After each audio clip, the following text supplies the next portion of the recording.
কারণ এগুলো করতে হয়?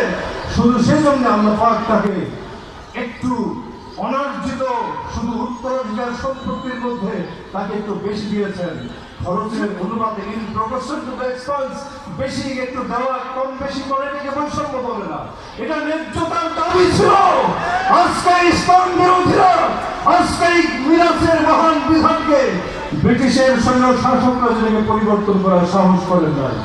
11 সালে হাসিনা উদ্যোগ গ্রহণ করেছিল, সেও পারে নাই। আজকে কোন দুঃসাহসে কোরআনের বিধানকে বদলানোর জন্য তারা প্রস্তাব পেশ করেছে।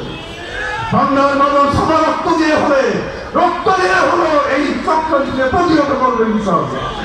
প্রিয় ভাই আমার, আরেকটা কথা বলেই শেষ করবো।